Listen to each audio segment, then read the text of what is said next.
afternoon, and welcome to the Smithsonian National Air and Space Museum. I am Jennifer Lavasser, a curator here in our Space History Department, and curator for a recent exhibit that we featured on spacewalking. I want to welcome all of you to our Moving Beyond Earth Gallery in today's What's New in Aerospace program, EVA Tools of the Trade. I also want to give thanks to our sponsors for the program today, Boeing, and also to NASA Television, who's broadcasting this program today. I also want to remind all of you at home that you'll be able to submit questions online, and hopefully our speakers will have some time at the end to answer those questions. And that goes out to all of you in the audience as well. We've been celebrating this early part of this year, the 50th anniversary of spacewalking, and the capability of spacewalking is very important for long-duration space exploration and developing living and working in space by humans. The space shuttle, retired a few years ago, had the incredible capability of taking humans to satellites and also constructing the space station.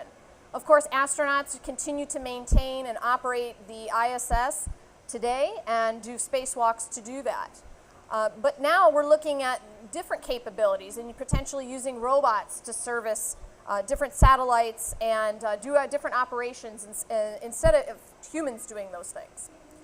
Today's speakers will talk a little bit more about human servicing of satellites and have been intimately involved in that process over the course of their careers. And I will say they both join us today from the NASA Goddard Space Flight Center's Satellite Servicing Capabilities Office. First, I'll introduce Justin Cassidy on my far left. Justin is the Robotic Refueling Mission Deputy Project Manager. He was previously a systems engineer on Hubble Servicing Mission Tool Development at Goddard and will tell us more about developing those tools. And he's worked at NASA since 1988 and spent 15 years working on Hubble servicing missions. On my immediate left is Ed Rizak. He's the Robotics Facility Manager right now, but has worked in a number of different roles over the course of his many-year career at NASA, starting in 1976. Working on a variety of projects from spacesuit development to supporting life and microgravity research, and of course Hubble servicing, training astronauts and supporting those missions. So let's welcome them and get started with our program.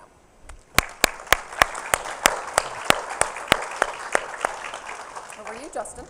Thank you. Good afternoon, everyone. Are we going to start the slideshow, please? Yes. Sounds great.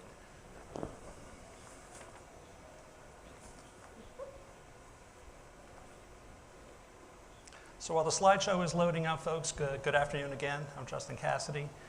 What we want to show you today and in this gallery here are an experience of what is Hubble Space Telescope and what servicing Hubble Space Telescope means to us. We had developed a lot of customized tools, so both myself and Ed Rizak are going to go through a presentation. We're giving kind of a high-level overview and some details about what it took to be an astronaut and the tools that we created for these astronauts to make these servicing missions possible. So next slide, please. Great. Hubble Space Telescope. Everyone's heard about it. Size-wise, it's about the size of a school bus. There's reasons why we didn't paint it yellow like a school bus, because it lives in the vacuum of space. Space is cold. It's very dark. It's a vacuum. So it has thermal blankets on it, shiny blankets. And because of that, it has unique coverings on it. It makes it kind of a chromous kind of finish to it, if you will. Engineers designed Hubble to be serviced. There are unique features on Hubble, grapple fixtures, one up here, one over here, where the shuttle would rendezvous with HST, would reach out and would grapple one of those fixtures, as you see right here in this picture, and it would bring it into the cargo bay, where it would dock onto a unique fixture in the back of the shuttle in order to bring it in and latch and mechanically and electrically mate to the shuttle. From there, that became the platform for astronauts to perform their servicing. The docking ring that it attached to was kind of like a lazy Susan. They were able to turn it around so the astronauts had the ease of accessing the front side, one side of the telescope, while being on the remote manipulator system as they performed their servicing activities. Now, because Hubble was supposed to be serviced by astronauts, they added features onto the Hubble Space Telescope, and these are foot restraints. A foot restraint was in place because an astronaut is floating around in space. They needed a means of tying themselves to structure, and they would do that with a foot restraint. And there's one right over here, over in this display case, one of these typical foot restraints. Also, handrails. They are floating around, so they had to move around the telescope hand over hand. And because of that, we put a lot of linear feet of handrails. We colored them yellow, which is easily for them to see as they translated around Hubble Space Telescope doing the servicing. Common interface. Hubble was meant to be serviced. We knew over time, because it was a modular spacecraft, that instruments in different boxes that over time would fail, they could be changed out. So we made all the interfaces, mostly all the interfaces, a 7/16 bolt. And we have a couple examples here today. As far as the odometer of Hubble, Hubble's been up orbiting, doing great work for us for the last 25 years, racking up over 135,000 orbits and 3.7 billion miles. Next slide, please.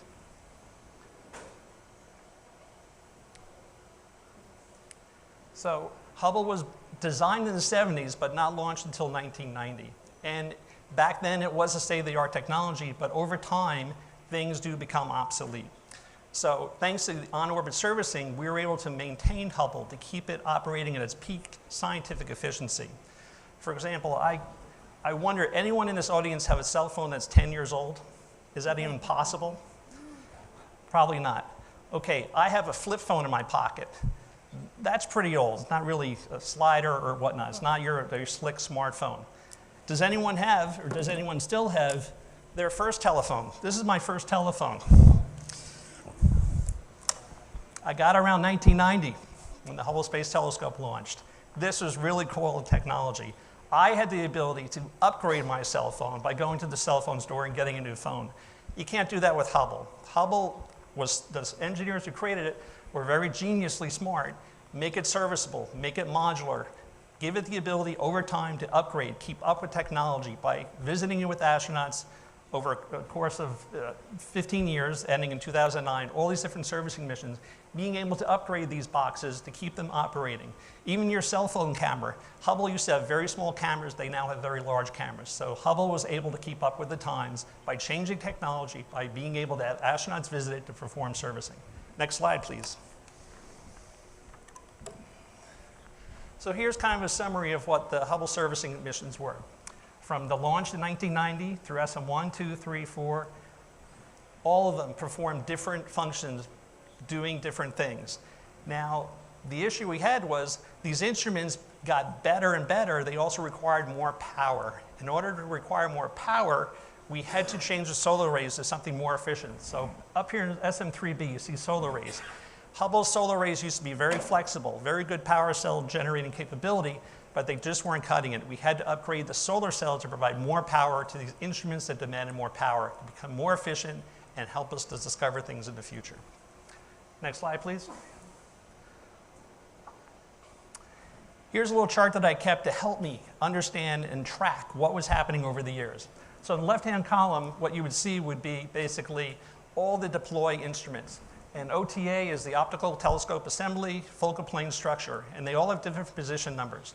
So over time, it gives the ability to track how long an instrument was in place, what was leaving, and what the new instrument was. So this is a snapshot of where we were when we started Hubble to where we are today with Hubble's fine instruments. Next slide, please.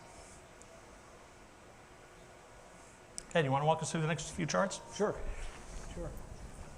Hi, again, my name's Ed Rezac from Goddard Space Flight Center, just up the road. The really neat thing about Hubble for me is she launched in April of 1990, had a life expectancy of what, 12 years, approximately 10 or 12 years. This year we're celebrating 25 years of on-orbit operations, and it's because we've been able to send women and men into space to service the telescope. And as a result, we've ended up with probably one of the most, arguably most important machine ever built by humans. Over that 25 years, I've got the red laser. Over the 25 years, we've taken more than 1 million exposures and have found over 22,000 new celestial objects. The greatest discoveries are because we've been able to go and upgrade those science instruments on board and repair them. Justin will get into the STIS and ACS repairs a little bit further on. Next slide, please. This is our STS-125 crew. This is the last human crew that visited the Space Telescope in May of 2009. We've had on board 2 teams of EVA, or extravehicular activity, spacewalkers teams. The first team was John Grunsfeld and Drew Foystel, and then the other pair were Mike Massimino and Mike Good. We had 2 mics out there at the same time, so this is Mass and this is Bueno. Training the astronauts is quite a challenge. You know, the project identifies the priorities for the servicing mission, and then we have to work with the folks at JSC, the Johnson Space Center, to choreograph and plan all those spacewalks. When the astronauts go out, they go out for approximately 6 hours at a time. So no motion, no translation, no maneuver is wasted. To train them to do that, we have a number of facilities, 2 big facilities, one right up here at the road, the Goddard Space Flight Center, and then the training facilities at the Johnson Space Flight Center. Excuse me. Oh, where'd my slide go? In planning for the Hubble servicing missions, one of the neat things we did, if you look at the 5 servicing missions, there was always a legacy. We always took a crew member from the previous servicing mission, so they had that corporate knowledge, brought it with them at the next visit. This was kind of a neat trip, because we had not 1, but 2 and 3 returning Hubble huggers to the mission. Our commander was Scott Scooter Altman, pilot Ray J. Greg Johnson, and then Megan MacArthur was our engineer, RMS operator. The other 4 were the ones who suited up and went outside. When the astronauts go outside, it is truly a team effort, because the folks inside are helping them with their procedures and reminding them what their next is. Now, for every hour that these fellows spent out walking in space or doing an EVA, we've trained them anywhere from 10 to 16 hours on Earth, depending on the complexity of the task. Next slide, please. I mentioned the facilities at the Johnson Space Flight Center. The NBL, or Neutral Buoyancy Lab, figured predominantly in a lot of our training. We train the astronauts, the spacewalking astronauts, in water, because it's as close as we can get to training them to work in the microgravity environment of space while wearing a spacesuit and handling large pieces of hardware. The NBL is a large pool. There's 60.2 million gallons of water in this thing. It's 102 feet wide, 202 feet long, and 40 feet deep. The neat part about it is only 20 feet of that depth is below sea level. It's actually 20 feet above sea level. Any divers, scuba divers in the crowd? Okay. Scuba divers have to pay a lot of attention to how deep they go and how long they spend down there because of the effects on the human body. We didn't have to worry about that in the pool. Justin here was one of the divers and actually got into the water with the astronauts to train. The photos you see here is a representation of the Hubble Space Telescope, but not the entire telescope, because even though this pool is 40 foot deep, we would not be able to stand the telescope up completely, because part of it would stick out of the water and our crew wouldn't be able to get to it. So we've cut the telescope in half, put the top half down on the floor of the pool, and then the aft shroud was situated in a mock-up representation of the payload bay of the space shuttle. Each crew member, my red laser just went out, each crew member How about a green one, Ed? I got to use the green one. Had support divers and safety divers assigned to them. In addition, while they're in the water, there is always a camera on that crew member for safety reasons. In the MBL, we use the opportunity, use the in-water opportunity, not only to practice, but to actually drive design for some of the tools you're going to hear Justin talk about. We bring concepts down to the crew, put them in the water with the astronauts. They evaluate it, they come back with ideas, likes and dislikes, and then Justin's team bring them back home and go over those comments with the engineers. And they do a very good job of turning those around with another revision of the tool for the astronauts to evaluate. Next slide. I mentioned the Goddard Space Flight Center. Wow. This is a photo of the world's largest clean room. It's at Goddard. It is currently occupied by the Webb Telescope team. But for a lot of years, the Hubble Development Project resided there. And my asteroid disappeared. There it is. We have again, a high-fidelity mechanical simulator of the aft shroud of the telescope. Inside this aft shroud is where the 4 axial instruments are. They're about the size of a telephone booth, if anybody can remember telephone booths. We bring the crew up to Goddard and do training and procedure development there, as well as hardware design. Now, in this photo, you can see that most of the people are wearing white bunny hats, you call them.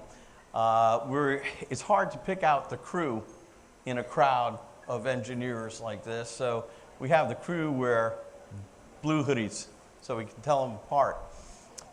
We spent a lot of time here at the High Fidelity Mechanical Simulator at Goddard, bringing the crew up.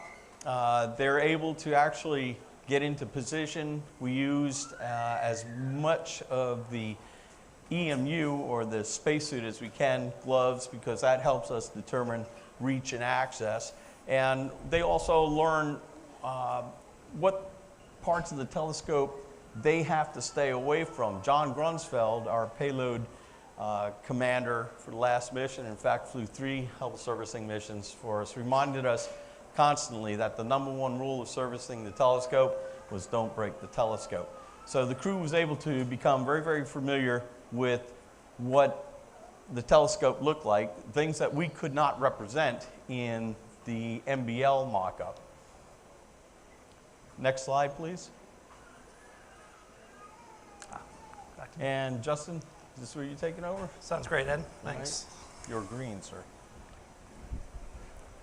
Okay, folks, over the many servicing missions we had, we brought tools. Some tools were easy tools, some tools were harder tools. But over time, because our change-outs of the equipment on Hubble became so complicated, we needed to develop more tools. So here's just a laundry list of all the different tools all through the servicing missions on what we had to fly up to space. Some we were able to reuse because sometimes one instrument had to replace with another, it's the same socket. So for example, this is one of the sockets that we would use to release one of the instruments. There's no reason building a new tool, we would just resend it. So that's what the column of, the line that reads reflown means. Next slide.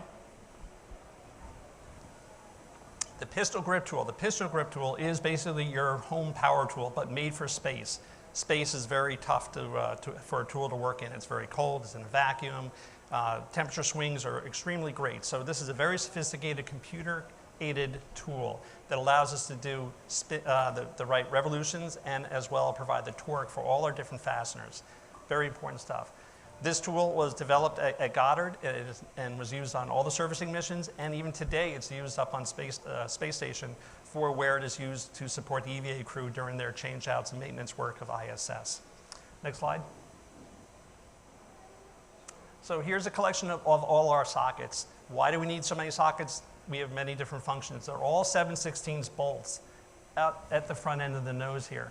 So they're all socket tools to get on the 7/16. The end of the sockets wobble. For example, this is what we call a wobble socket. It bends. It's able to bend to comply and allow the astronaut to get onto the interface that you're turning. Other things, it extends if needed. So all these different tools have all those different functions. Some of them are smaller and rigid, and that allows us to get onto a shorter interface based on that requirement. So next slide, please. So Ed was mentioning the Hi-Fi mechanical simulator that is at Goddard. So the Hi-Fi mechanical simulator is just what we have here on the Hubble Space Telescope. It's the back end of the bus, if you will, the school bus. And that's where all the scientific instruments are stored. So they are either an axial instrument, something that looks like a phone booth, or it's kind of like a pizza pie shape. And so those are one of our instruments, as well as 3 of our fine guidance sensors. And this is what they look like on the bottom. The yellow represents the doors. There are only 3 sets of doors on the aft shroud to change out instruments, whereas the radial bay, or the pizza pie shape, there are 3 doors as well, and one of the instruments off to the side doesn't require a door. So if I want to get in here to change out an instrument, I have to go through 4 latches, and here are all the specifications for those 4 latches. Why does that mean something to us? Because we need to work with our tools. The tools need to be set to a certain value to allow us to release those bolts and allow us to get inside the door. It is very complicated and complex to do this. It became so complicated and complex, we actually made a door simulator that we sent down to Johnson Space Center so astronauts can practice closing these doors. These doors are very finicky. They got door gaskets, shear plates. It became an issue that we had to address to make sure that our crews were proficient and using their time most efficiently to learn to properly close the doors. Next slide, please. So what we're going to focus on today is Hubble Servicing Mission 4, and there are 5 EVA days. An EVA day is approximately 8 hours, let's say. So I want to focus on 2 of those EVAs, days 3 and 4. Those are important because they were doing something that we did not intend to do in the first place. The first one was easy, and that's install a cosmic origin spectrograph. So here is the aft shroud doors are open, and there is 1 empty bay there, and this is the instrument that was in that bay. And that instrument is called CoStar. And Jennifer, that is here in the museum. It is. So please take a look at that. This instrument was very important. When Hubble was first launched, there was an issue with the primary mirror. And this is the instrument that allowed to provide contact lenses in front of the other instruments to allow and correct for the aberration of the original mirror. So new instruments have that contact lens built into them. Therefore, CoStar became obsolete. We're able to remove that instrument. And the new instrument that was going to go in its place is called the Cosmic Origin Spectrograph. The other 2 instruments are STIS and ACS, were installed on prior missions. These instruments failed. And the time that they failed, there was not enough time, resources, in order to create and build an entirely new instrument and then train the crew and then get the instruments up into space. There just was not enough time. So we were directed, fix them in space. So instead of doing box level change out, we decided to be surgeons, send the astronauts up there as surgeons, open up the box, pull the card out, and replace the failed component. And we did that both on the ACS instrument and the STIS instrument. And we're going to go in very detailed about what those took and the tools that it took to do those. Next slide, please. So here's the crew member here on the RMS. So not only did that RMS grapple Hubble and bring it into the shuttle bay, it also, you can attach a manipulator foot restraint. Jennifer, that's also here as well. It is, yes. So please take a look at that. This here attaches onto the RMS. The crew member puts their feet into there, and they are maneuvered around the cargo bay to assist the free floater, which is off here onto the side doing their task. So it's a 2-person task to do these change-outs. You've got a lot of hardware and tools associated on this stanchion along with the astronaut. So the astronaut does have a tool belt that they have their tools, but there's so much more that they're able to put it onto this tool stanchion, and that goes to their work site to assist them to make their job easier and faster. Next slide. So this is getting really, really into the details. The instrument that failed was STIS. STIS has an electronics box. It's called the main electronic box. So it's got 13 electrical cards in there. The electrical cards generate heat. It gets hot. So this is basically a big radiator plate. It radiated so much heat, there wasn't enough surface area, so they actually had to create an extension, like a diving board, in order to radiate more heat to make the instrument work more optimal.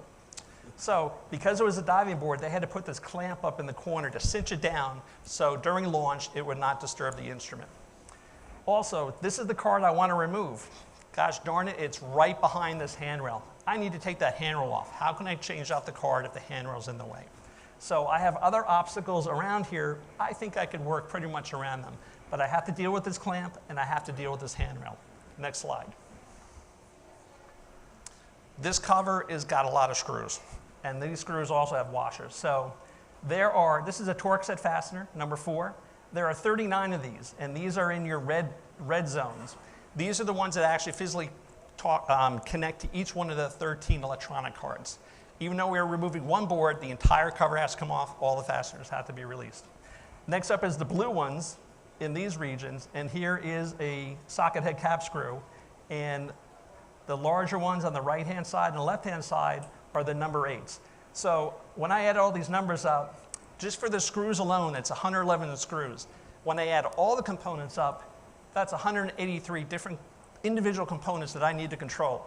Now the problem is this change-out is occurring. This is a huge challenge in the astronaut of an optical telescope. Any one little item that gets let loose could fly and float into the most worst place, and not only it would just disrupt science. So we had to be very concerned about controlling all this loose hardware. You can go to the next slide, please. So this is a very flat plate. There are no handholds features to grab a hold of. So we had to do a couple of things. We had to remove that little clamp in the corner, and this is the tool that we came up with. I also had to remove this handrail that was in the way, and I put on these devices called handrail removal tools, up and bottom. So I put these devices on them, I took the tool, I released the screws, and everything is captured, nothing would float away, and I'm able to put that into a garbage disposal bag, if you will. So now, how am I going to control these 111 screws that can become free-floating and ruin science for the future of Hubble? We created something called a fastener capture plate, a means of containing all these different fasteners. But how am I going to attach to something that is featureless? So what we decided to do is install these things called anchor guide studs. So out of the 111 fasteners, I'm going to take 4 fasteners, basically in 4 corners, and I'm going to put these anchor guide studs into the plate. And we're going to go to the next slide. So here's my challenge. So here's the electronic box, here's in light blue is the cover, and here are the floating fasteners that I need to control. It doesn't matter that they're floating around as long as I have control over them and they don't float away. So I need to put my fastener capture plate shield on top of these, making use of these guide studs. So let's go to the next slide. And I did that with this called the fastener capture plate. So I have blue arrows in the 4 corners indicating where I have pre-installed these anchor guide studs. I take this fastener capture plate, I put it onto the plate, I then cinch down the guide studs, and now this fastener capture plate is the 6th side to a box. I've now basically created a sealed compartment for releasing these fasteners to keep them under control. Next slide, please. So what you can't see underneath the window here is the pistol grip tool, and I have a pistol grip tool right here that we use in the pool. This is the workhorse, as I was saying, for the astronauts on space station and all the shuttle missions. This is a great tool. It can go 10, 20, and 60 RPM, so it's pretty fast, but it's a very strong tool in that it can break torque on fasteners and set torque. So it is a brute. It's a very strong tool. The problem is, when I'm doing 111 fasteners, it's really not fast enough for us. So we created this tool called the Mini Power Tool. The Mini Power Tool speed is 180, 3 times faster than the pistol grip tool. Now, just to give you an example of time, if I had 100 fasteners and I had to release each one of those fasteners 10 times, 100 fasteners, using the PGT, it would take me 18 minutes of time just releasing the fastener. And that's not including taking it out, putting it in, lining it up. So it would take us a very, very long time to release all those fasteners with this pistol grip tool. So that's why we created this Mini Power Tool. It's 3 times faster. And it doesn't have the torque because these screws are so small. So we didn't have the requirement for a very large, heavy torqued tool to use. Mini Power Tool. Next slide. So we also needed these different bits for the different type of screws that are installed on the fastener capture plate to release them. So we created these bits, and these bits are color-coded. It helped the astronaut identify which bit to use in order to release what screw. we arrange these also in what we call a bit caddy. So we equate this to the Indy pit crew, and the race car comes in, time's of the essence. We want that car turned around and right back out on the racetrack. Same thing for us with an astronaut. Time is at a premium. We want to make best use of astronaut time. How can we make this change out quicker? Even swapping one single bit onto the end of the mini power tool, whatever time we could save would be great. So we created this bit caddy where each one of these fasteners could be released by a bit. Next slide, please. So here's some crew evaluation / training, more like Ed was talking about at Goddard and down at JSC. Up in the right-hand corner is the mini power tool, and this is when we first decided to take something like the pistol grip tool and kind of divide it in half, a battery pack to a core to the main tool, which is very small. And that's myself with Mike Massimino, who was eventually going to do the sys repair in orbit. Down the left-hand corner, you see a couple of four yellow tools. So what we did is we traveled to Houston, we met up with a couple of astronauts, and we brought these 4 tools. Inside those tools, we preset them to a different speed. So we asked all the different astronauts, what do you think of this speed? So we're trying to find out what was the optimal speed, and that's how we eventually got to the number of 180. Up on the top is Mike Massimino with the pistol grip tool on the first version. This is the first time you ever saw the fastener capture plate before, releasing the screw. And this is before we decided to create the mini power tool. So eventually below, now you see Mike Massimino wearing some astronaut gloves with the mini power tool in a trainer that we delivered to his office to allow him to practice and train whenever he had time to practice and train. So this was a custom interface made for him as a training unit. Over on the right-hand side is a picture of one of the crew members using the pistol grip tool, releasing that yellow handrail that was in the way to remove the car. Why are we using that pistol grip tool? Because those bolts are really big and required more torque. And this is the extra tool I have here that you see right there. So this is our MBL training tool. Next slide, please. Okay, this should be a movie. So this is that MBL, and this is the crew member releasing a fastener. I'm sorry if it's a little dark. So he's lining the tool up, he's stabilizing himself. And there he goes to release it. So I apologize because this video is dark, but you got to remember, this is supposed to occur inside the aft shroud of the Hubble Space Telescope, which is like a photography darkroom. It is supposed to be dark. So the crew member brings lights on their helmets, and we also have a light up at the front end of the tool to allow them to light up the work site that they're trying to work on. So here's just a summary of stepwise of installing the fastener capture plate and how we used the mini power tool, very fast tool, with the bit caddy, optimally to change out bits quick and do the change out easier, and the crew member doing the different steps to release each one of the 111 fasteners. Next slide. I included this picture. This is what happens when I get to look at hardware that came back from space. So when the fastener capture plate came back, we took it off our hardware, it came back to Goddard. I opened up the box, and this is what I saw.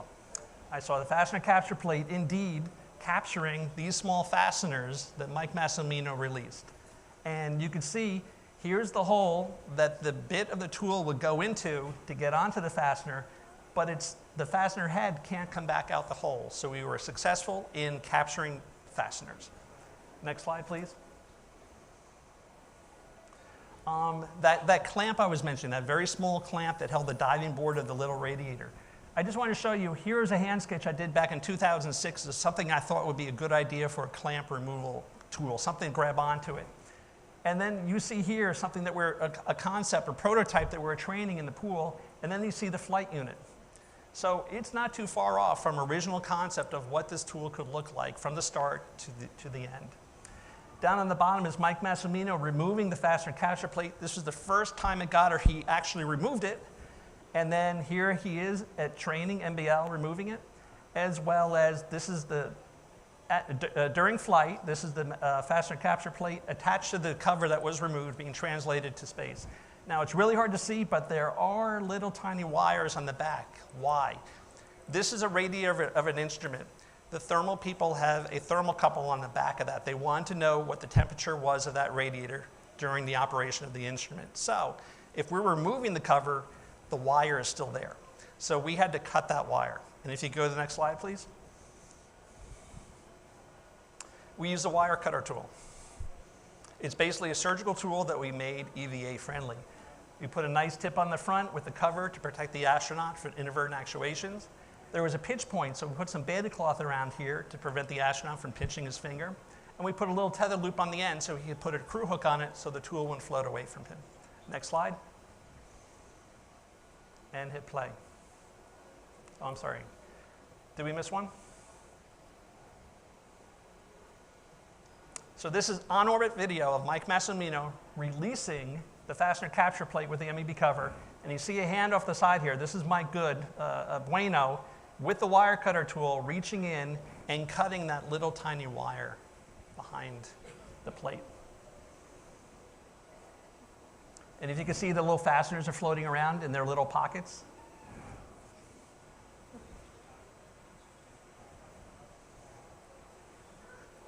Okay, next slide. So when it came to the cover being removed, we had to pull out that failed card. We had to use what we call a card extraction tool. And I have our MBL version here of this card extraction tool. If anyone has seen the movie Gravity, this tool and the wire cutter tool are used by Sandra Bullock in the movie. So this tool is famous. So we had to use a card extraction tool because the card is held in there, and this is what a typical electronic card looks like. It's not populated with electronic components, but this is basically the size of the electronic board that failed on STIS that we had to remove. Okay, next slide. Here is Mike Massimino removing the new card. The new card had its own brand new special ESD safe box to transfer and travel up into space. And when it was at its work site, he would remove it and then they would plug it back in to the instrument. And it is used in the insertion. So next slide. So when it came down to it, the bad card was removed, the new card was put back into its place. Now what do we do about a cover? We're not going to spend the time putting all 111 screws back into there. That's not how we work. We work to be very efficient, creating new ways and techniques to do things. So we created a new MEB cover that simply was put into place. A latch here and a latch here were swung outside, and we had these little tiny pins that you would lock in place, and it was fully installed. And we show the crew member down here practicing a glider with astronaut gloves, performing that task. So when Mike Massimino took about 35 minutes releasing all the fasteners just to take that cover off, this cover went on in mere seconds. Very efficient. Next slide. So now we're going to move quickly into another instrument, the ACS instrument. Here it is in the aft shroud. It also had an MEB box. That's where the failure of the card occurred. The problem is that instrument, ACS, as it sits inside the aft shroud of the Hubble Space Telescope, there's a big electronic cooler box right in the way. So there was just no way for us to physically access that box. The smart people figured out a way that, well, if I go into this box over here, which is this one right here, if I go into there, I could back power the instrument. They figured out a way for us to do it. So we had to go after a way of how are we going to get inside of this instrument? And more issues of more fasteners. So around the perimeter here are 16 fasteners with washers that you see cross-section right here. Underneath are 32 spacers. That's a lot of fasteners and components that we need to control. And then once that is done, we're trying to remove this black cover, 32 fasteners in all. So another big number thing to do. So we decided, well, let's not remove this whole thing. Let's just go right for the black cover. Let's go through this plate. And Ed provided me this cover right here. This is the exact replica of the cover that we had to go through. So it's pretty thin aluminum.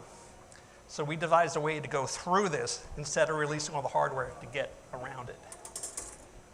Next slide, please. We wanted to install, just like STIS repair, anchor guide studs, a means of attaching devices that enable us to leverage a foundation off of. To do that, we wanted to remove 4 fasteners that were attaching, not all 16. And we did this with this particular screwdriver with a tip on it and a capture hook and a block. So once a fastener was released, it would be pressed into this block and no longer would be released and no longer could affect the telescope by flying into the places we don't want it to. So I have a video on the next slide, please. Okay, I don't. So here's a crew member removing one of 1, 2, 3, and 4 fasteners. And we can go right to the video and you're going to see the crew member training in the NBL pool. But first up, astronaut puts on his gloves.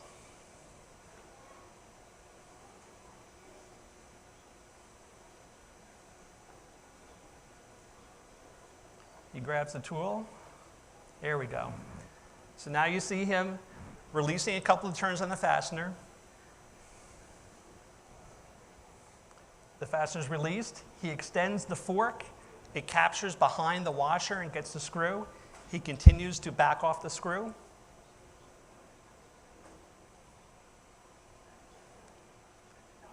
There he goes.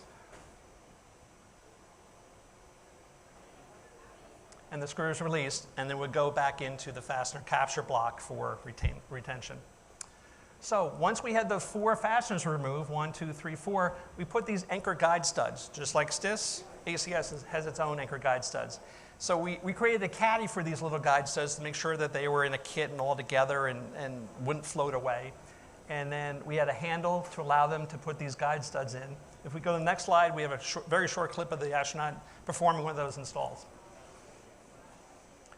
So he's screwing it in, he's releasing it, and it's installed. Very, very quick and easy. Next slide. So as far as the protective grid is concerned, here's a grid we needed to go through. So we developed something called a grid cutter, and that's what you see down here in the left-hand corner of the window. The grid cutter allowed us to install a device that basically became a guillotine for each one of the spokes of the frame. And because it had sharp edges, it had its own bag to go up in. So here's a crew member, John Grunsfeld, installing this plate, and then he uses the PGT. We need a PGT because we want high torque. It takes a lot of force to snap each one of those grids. So there's a PGT. And because of a strut right here, these fasteners couldn't be hit directly on, not even with a wobble socket. So we had to angle some of these screws towards the side. When it was done, we had a bag right here. So you're removing the grid that you cut and the tool, and it goes back into the same bag it flew up in, just like this flight bag right here. And then you've introduced a sharp edge. You have been able to control it and limit the amount of crew time they have into this exposure. Down here is a picture of that return tool and the grid that I saw and took this picture when the hardware came back down onto Earth. Next slide. Okay, so next up is the fastener extraction tool. I believe this is on display on the website, I believe. Yes. So if anyone has worked on anything in their home that involves a screw, and there are a number of screws, it's always that last screw that becomes really difficult. You're like, oh, I wish I knew that when I started. So what we decided to do is we're going to take these tools, and here you see the crew member in the pool doing the same. We're going to get onto each one of those little tiny 32 screws, and we're going to break the torque of every single one of them. Why? Because we want to make sure we can release every single one of them before we get more involved in the program. Another picture here is showing that strut I was talking to you about. The access to this box is really difficult. So we have 2 of these fastener tools, a long one and a short one. We're able to give the crew member the ability to choose a long or short based on where they were releasing these screws. When that was done, we have a ACS, a smaller version of the STIS fastener capture plate that did the same function. It allows us to capture fasteners so they don't float away and they don't ruin Hubble's optics. And then we see the mini power tool being able to reach through and releasing the screws. We can go to the next slide, please. Here's just a different view of the fastener capture plate just by itself. Here it has captured the black plate of ACS. Here it is without the black plate. And down here is a flight return picture. This is what I took when I found this. When I opened up the box, I saw the fasteners that it had indeed retained during the flight. Next slide. Okay, we can video. So here's a crew member in the dark aft shroud with that fastener extension tool releasing each one of those fasteners before you put the fastener capture plate on. And now with the fastener capture plate, even with the mini power tool being as small as it still had problems being next to structure. So he would use the hand tool in order to get those really tough places. We'll let this play out.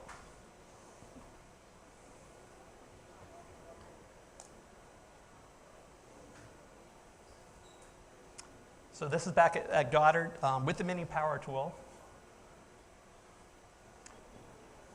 releasing the different fasteners. So we're able to deliver to one of the astronauts, Mike Massimino, a STIS trainer in order for him to train.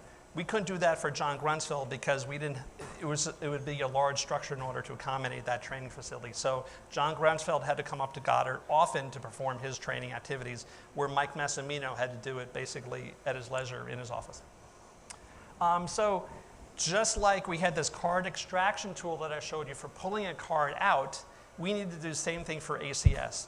With ACS, we're removing not one board, we're removing 4 boards. So we didn't want to fly 4 tools. So we decided to put the tool together. So we called it the indexing card extraction tool. And Ed, we thought we were really cool because we call it the iced tea. So the iced tea is right here. If you could go back one slide, please. Thanks. Here's the iced tea. And the iced tea had to attach somehow onto the ACS instrument. And if you recall, we put the anchor guide studs on before. The anchor guide studs, we had an adapter like a wishbone down here that would mechanically attach onto those guide studs. That gave us another foundation where the iced tea would then attach, as you see here, onto the box and allow us to index to each one of the extraction points to remove the card. When each card was removed, very, very sharp, didn't want the astronaut anywhere near it, we would then put it right immediately into a bag that would hold all 4 boards, and that's what you see right here. Join a free highlights tour of the National Next slide, please. Aerospace Museum. So when the ACS task was completed, it became easy to put things back together again. Near the Independence Avenue entrance. We've got a module, so since this cavity was the electron box cavity, we removed 4 boards, we had to put something back in. Remember, we're trying to back power the instrument. So we put the module back in here, and it goes into there.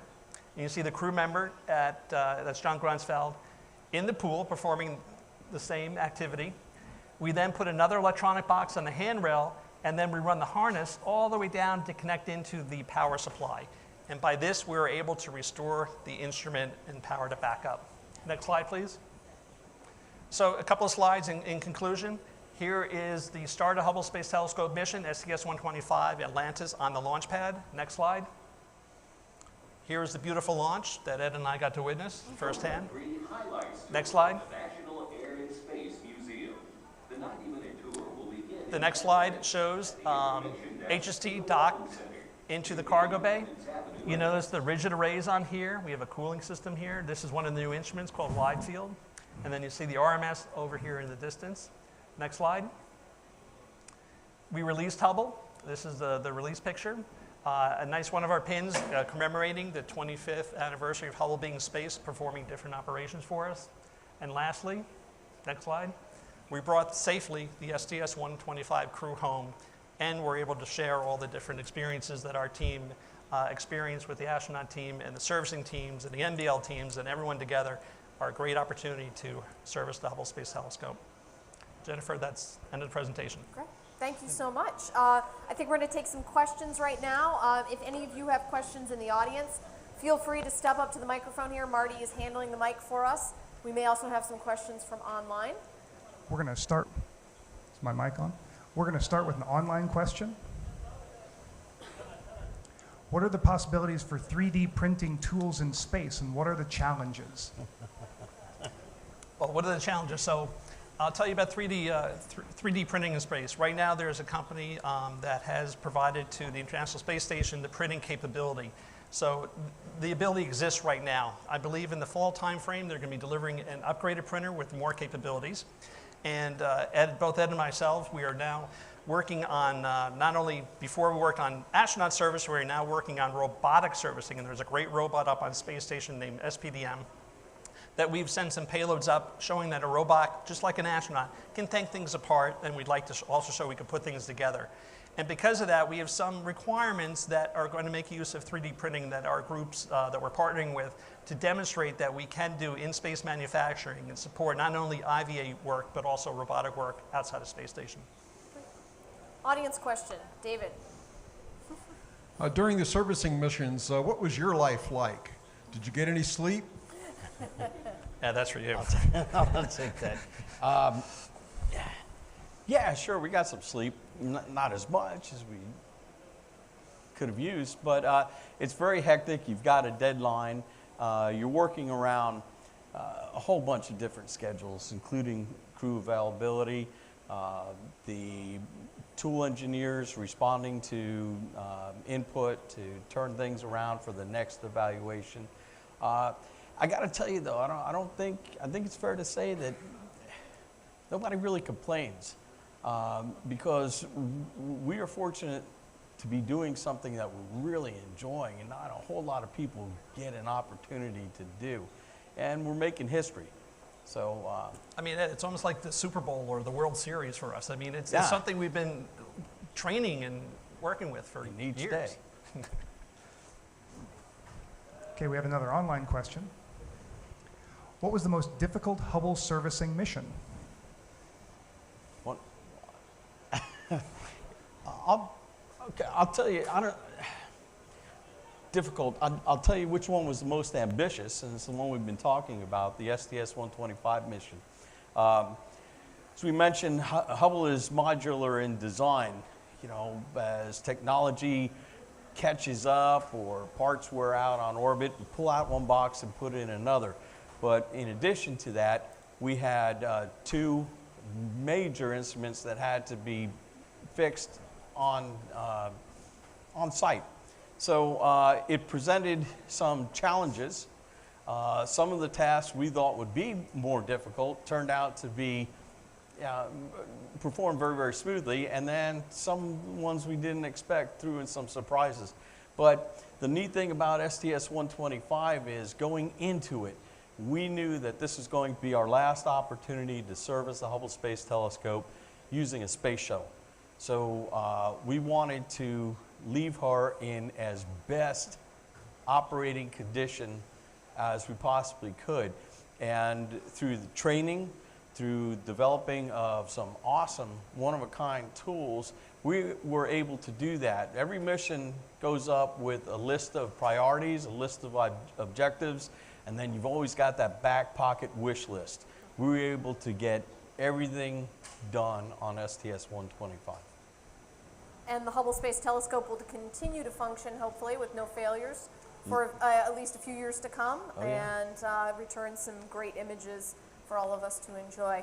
I want to thank our speakers for joining us today, and for all of you in the audience here in the Moving Beyond Earth exhibition and also online on NASA TV as well, for participating and enjoying the show today. Let's thank our speakers, and hopefully you can join us next month for our next program. Cool.